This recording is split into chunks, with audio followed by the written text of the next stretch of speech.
I had recently made a bet with one of my good friends who is a Alexander Volkanovski fan.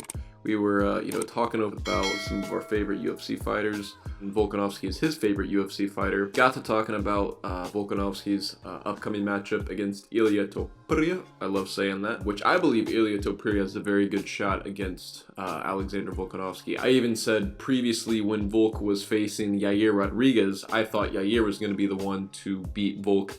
I just thought his style, those kicks, I thought a front kick, something was going to come up the middle and catch Volk. Kind of like how Islam set up Volk. I thought that's kind of how the matchup with Yair was going to go. Fast forward now, here we are. I'm saying the same thing to this friend. We have a $50 bet. We shook on it to where, if Volk wins, then I give him 50. And if Ilia Topuria wins, he gives me 50. Reason I believe that Ilia Topuria has a very good shot at beating Alexander Volkanovski, and honestly why I think right now we're starting to see the decline, if you will, of Alexander Volkanovski.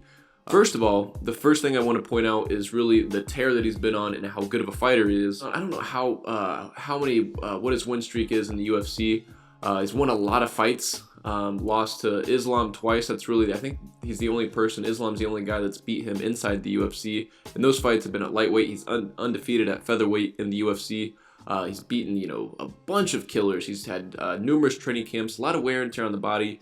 Not to mention Alexander Volkanovski's also 36, 37. He's late 30s, getting up there in age. And then you think about the last fight that he had against, he had, a war with Islam the first time, and then got knocked out in the first round on 11 days notice against Islam the second time. All of these factors, when you add them up, the age, all the fights, the training camps, everything, the tear that he's been on, the knockout he's coming off of, and now he's fighting Ilia Topuria, who stylistically matches up quite well with Volk. A recent example that I can think of a very dominant fighter that I believe that we're starting to see their decline, which I made a video on this actually, is Kamaru Usman. Same thing, very, very dominant, considered probably pound for pound best in the world, was on a tear for a long time, and then got knocked out, and things kind of went downhill from there. I think that's kind of maybe what we'll see with Volkanovski. At least that's what I'm predicting. Topuria is a very, very good striker, very good boxer, has some pretty solid grappling as well.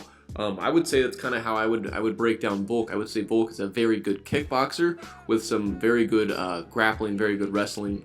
I don't know. I just think I think the matchup bodes well for Topuria. I think Volkanovski's career is kind of towards the tail end, and I think coming off of a knockout, 4 months after getting knocked out 4 months ago, and then facing a killer like Ilia Topuria. We'll see how things shake out. I'm curious what you guys think. How do you guys think this fight plays out? Who are you guys predicting to win the featherweight championship? I will definitely be watching. I may even make a video on this because I think this has kind of become a whole saga now that I kind of want to document on my channel. I got $50, 50 bones on the line. Ilia Topuria, I need him to pull through. But let me know in the comment section below who you guys are taking in this matchup. Like, comment, and subscribe. Let me know if you guys have any ideas, video suggestions, things that you guys want to see. Let me know. And until next time, I'll catch you guys later.